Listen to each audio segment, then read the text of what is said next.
Hey everybody, and thank you very much for listening to our video presentation on our policy advice for climate proofing the city of Cape Town. South Africa is the most southern country of Africa. Cape Town is one of the three capitals. The coastline is densely populated and has some major concerns regarding sea level rise and more extreme weather conditions. Coastal squeeze is a common concept here. Adaptation measures in Cape Town have been based on hard engineering approaches. When trying to look into a good policy advice for Cape Town, we decided to look into a coastline that is similar to that of Cape Town. So we decided to look at the coastline of Lisbon and a little bit around Lisbon, so more parts of the Portuguese coastline. Since this place also faces coastline problems regarding overpopulation and sea level rise. In Lisbon, there's also a similar economic perspective and environmental or sustainable strategies when it comes to coastal protection. In Lisbon, there's also a growing demand for green space, which can also be seen back in South Africa. Our vision for Cape Town will include a combination of both hard as well as soft measures, with the focus, however, on soft measures.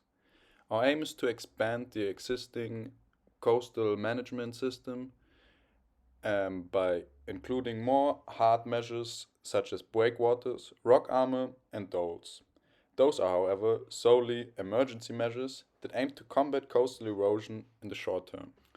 In order to make Cape Town a more climate-proof city, we drew inspiration from the Portuguese coastline and decided to implement soft measures such as beach nourishment or implement a coastal buffer zone. The practice of beach nourishment is a widely used practice and has been successfully implemented at the coastline of Portugal.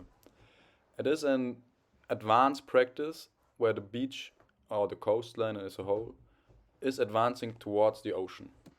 As mentioned, beach nourishment is a widely used practice. It is used in the Netherlands as well and different countries that struggle with the consequence of rising sea levels and coastal erosion.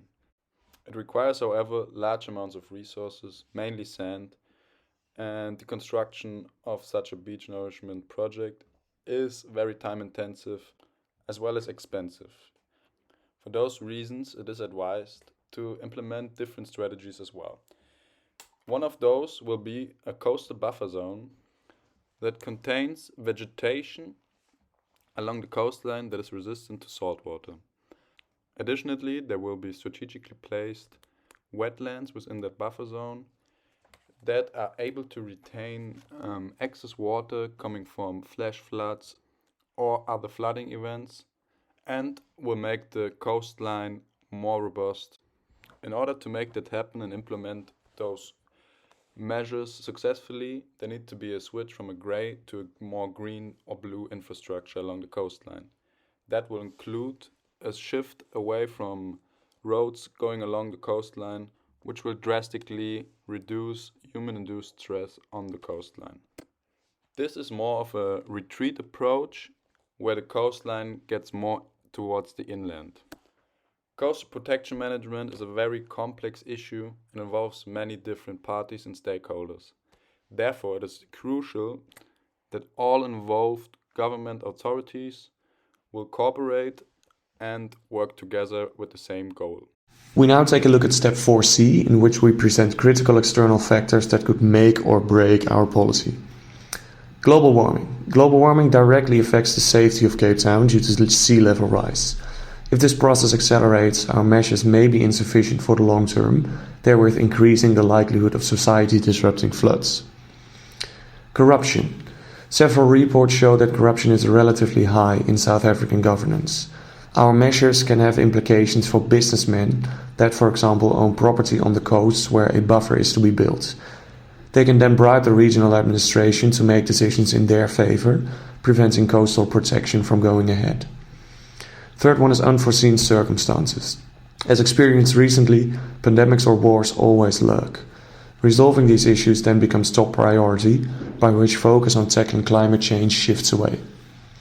Fourth one is segregation. Due to apartheid, Cape Town has still a lot of slums with many black and colored residents, which are situated more inland than the white neighborhoods.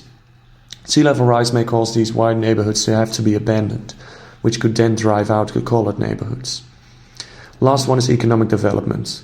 The combination of hard and soft policy measures form a rather costly project. The city needs to have a financially sound environment to have enough budget available, and this depends on the economic development. To summarize this all, we are going for an integrated ecosystem-based approach of hard and soft measures in order to ensure the long-term resilience of the coastline of the municipality of Cape Town. By using an ecosystem-based approach and going from grey to green infrastructure, we hope to adapt to climate change in which we can also take into account external issues